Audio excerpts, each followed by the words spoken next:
This is our lecture number 5th. We are discussing about the paper number 1 of National Eligibility Test. देखिए मित्रों, हमने पिछली कक्षा में बहुत सारे पॉइंट्स हैं जो टीचिंग एप्टीट्यूड से रिलेटेड है वो डिस्कस किए थे. And today we are going to discuss the शिक्षण की विधियाँ, द मेथड्स ऑफ टीचिंग. देखिए, अगर हम बात करते हैं मेथड्स ऑफ टीचिंग की या शिक्षण की विधियों की, तो शिक्षण की विधियों के प्रकार समझने से पहले कुछ महत्वपूर्ण बिंदु हैं जिन्हें हमें जानना बहुत ज़रूरी है. क्योंकि कई बार ऐसा देखा जाता है कि टीचिंग के लिए क्वालिफिकेशन एक अलग चीज़ है और टीचिंग कर पाना या शिक्षण कर पाना एक दूसरी बात हो जाती है. कई बार आपने देखा होगा कि there are few people who are well educated who have all qualification of becoming a teacher, कि वो टीचर की सारी क्वालिफिकेशन एंड नेट हैं, PhD, and they are having so many degrees, but they are not able to teach in the classroom. So teaching is not a cup of tea. बहुत easy method, बहुत ही easy कोई चीज़ नहीं है. हाँ, आपको maximum जो आपका प्रोफेशन में दिखेंगे वो टीचर्स आपको नजर आएंगे, लेकिन ये ध्यान रखिएगा, teaching it is not a very simple thing. कि if you are able to teach your student, if you are able to make them learn about the new things relating to their topics, it is the most important thing. तो केवल पढ़ाना या पढ़ाने की qualification होना एक बहुत बड़ी बात नहीं है, ओके. लेकिन आपका जो विधि है, जो तरीका है जिससे आप अपने स्टूडेंट्स को कोई बात समझा पाते हैं और वो उस बात को ग्रहण कर पाता है, ये एक सबसे महत्वपूर्ण बात है इस टीचिंग के क्षेत्र में.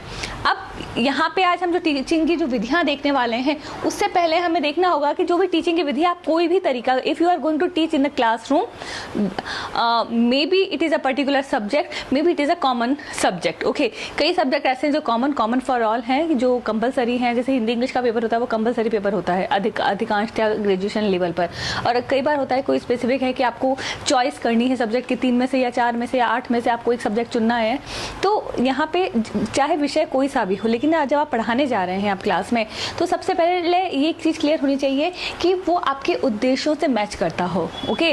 अगर हम मैपिंग करते हैं तो वो आपके जो उद्देश्य है उसमें कहीं ना कहीं ठीक बैठता हो, सही बैठता हो. यहाँ पर उद्देश्य की फॉर एग्जाम्पल कि एक स्टूडेंट है जो मेडिकल में एडमिशन लेता है, MBBS के लिए एडमिशन लेता है, तो कक्षा में जो सब्जेक्ट उसे पढ़ाए जा रहे हैं, तो मेथड ऐसा होना चाहिए जिसको प्रोफेशनली उसके काम में आए, ठीक है. यानी उसके उद्देश्य से मैच करे. क्यों? क्योंकि हम कोई भी काम तभी करते हैं कि जब हमें उससे कोई रिटर्न मिलने वाला होता है, फ़ायदा मिलने वाला होता है. अगर कोई एग्जाम है जिसके मार्क्स आपके फाइनल एग्जाम में नहीं जुड़ने वाले हैं, तो I am 100% sure we are not taking those exams very seriously. तो हम उन एग्जाम्स को बहुत ज़्यादा गंभीरता से नहीं ले पाते हैं. तो यहाँ पे वही बात है कि जो भी विषय पढ़ाने जा रहे हैं वो आप उस तरीके से पढ़ाइए कि जिससे कि उसका उस पर्टिकुलर जो सब्जेक्ट है वो आपके उद्देश्यों से, यानी किस पर्पज़ से आप वो टीचिंग कर रहे हैं, उससे मैच करना चाहिए, ओके.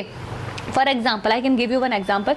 जैसे पॉलिटिकल साइंस है. अगर पॉलिटिकल साइंस अगर कोई विषय पढ़ाया जाता है, तो generally a person who is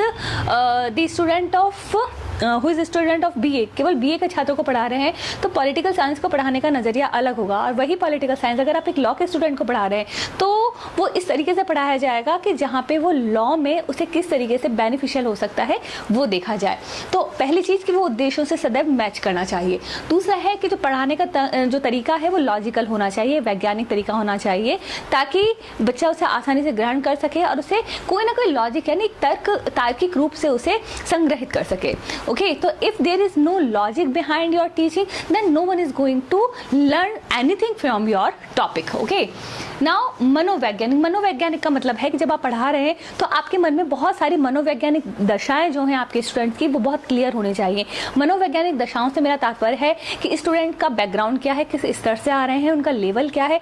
आप ग्रेजुएशन के लेवल को पढ़ा रहे हैं, पोस्ट ग्रेजुएशन लेवल को पढ़ा रहे हैं. एक ही सब्जेक्ट आप 2 लेवल पे पढ़ा सकते हैं. हिंदी ग्रेजुएशन लेवल पे भी हो सकती है, हिंदी को आप PG लेवल पे भी पढ़ा सकते हैं, लेकिन वहाँ पे पढ़ाने का आपका तरीका स्तर जानने के बाद बिल्कुल भिन्न हो जाएगा, बिल्कुल अलग हो जाएगा. तो आपको ये याद रखना है कि बच्चों का जो मनोवैज्ञानिक लेवल है, जो स्तर है, वो आपके मस्तिष्क में पढ़ाते समय बहुत क्लियर होना चाहिए. अगली बात है कि सजीव का मतलब है कि यहाँ पे जो भी चीज़ आप अपनी क्लास में डिस्कस करने वाले हैं, सजीव मतलब जो वास्तविक चीज़ों से उसका कोई ना कोई संपर्क होना चाहिए. केवल एक परिकाल्पनिक या जो परिकल्पना के आधार पर जो हम पढ़ा रहे हैं उससे इसका कोई रिलेशन नहीं होना चाहिए. कि अगर हम लॉ की बात कर रहे हैं तो what is the present situation, what was the history, मतलब जो रहा है या जो हो सकता है, उन चीज़ों से जुड़कर ही हमें उन चीज़ों को डिस्कस करना है। केवल कल्पना की बातें या परिकथाएं हमें कक्षा में डिस्कस नहीं करनी है, जिनका वास्तविकता से लेना देना नहीं है, जिससे कि हमारी कक्षाएं काफ़ी सजीव रहें। अगली बात है क्रियाशीलता। क्रियाशीलता एक सबसे अच्छा मेथड है कि जब हम कुछ कहते हैं तो शायद हम थोड़ा कहकर सुनने के बाद स्टूडेंट थोड़ा सीखते हैं, बोलने के बाद आप थोड़ा ज़्यादा सीखते हैं, लेकिन जब आप वही काम कर लेते हैं तो वो चीज़ें आपको बहुत अच्छी तरीके आ जाते हैं। तो क्रियाशीलता से यहाँ हमारा तात्पर्य है कि कोई भी काम अगर स्टूडेंट प्रैक्टिकली करके सीख सकते हैं तो जहाँ तक संभव हो हमें हमारी कक्षा में वो क्रियाशीलता के माध्यम से सिखाना चाहिए, क्योंकि क्रियाशीलता के माध्यम से की गई चीज़ों को आप बहुत लंबे समय तक सहेज के रख सकते हैं। अगला है कि आपकी जो टीचिंग है या जो टीचिंग मेथड जो भी आप अपना रहे हैं वो टाइम कंज्यूमिंग नहीं होना चाहिए, बहुत ज़्यादा समय उसमें नहीं लगना चाहिए। क्यों? उसका रीज़न ये है कि अगर बहुत ज़्यादा समय उसके लिए लगता है तो उसमें बोरियत हो जाती है, आपका इंटरेस्ट चला जाता है। तो पर्टिकुलर एक टॉपिक को कितना समय देना चाहिए, ये आपकी एक्सरसाइज है जो आपको क्लास में टीचिंग से पहले करनी होगी कि एक पर्टिकुलर टॉपिक है, हमें इतने सब्जेक्ट इतने समय में उसे ख़त्म करना है, ठीक है। क्योंकि आप बहुत ज़्यादा लंबा अगर खींच गए या इस तरीके से पढ़ाना शुरू कर दिया कि उसमें बहुत ज़्यादा समय लग रहा है तो उसमें स्टूडेंट्स निश्चित रूप से अपना इंटरेस्ट खो बैठेंगे। तो पढ़ाते समय वो समय बहुत कम लगना चाहिए। व्यवहारिकता एक बहुत ही महत्वपूर्ण कह सकते हैं कि बिंदु है जो कि शिक्षण का एक आवश्यक भाग कहा जा सकता है कि व्यवहारिक रूप से कि जिसे हम अपने जीवन में अपना सकें।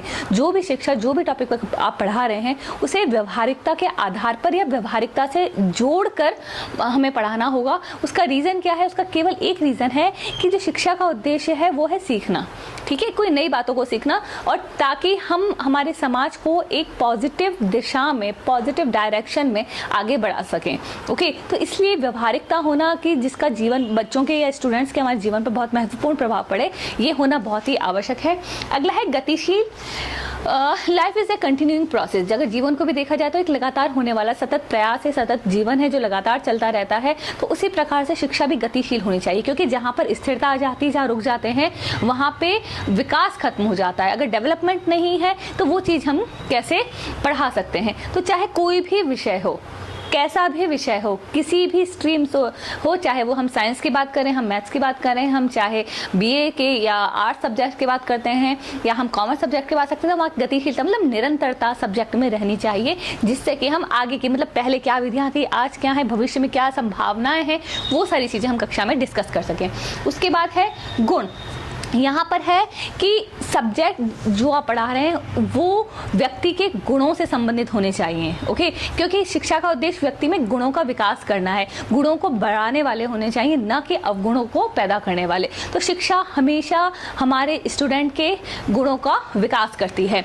अब ये सारे गुण हैं कि आप शिक्षण की कोई भी विधि अपनाएं, ये सारे उद्देश्य, ये सारी बातें उसमें हमें समाहित करनी होंगी। अब दूसरी बात देखा जाए कि हमारे शिक्षण के प्रकार कौन से हैं। शिक्षण को दो प्रकारों में जा सकता है।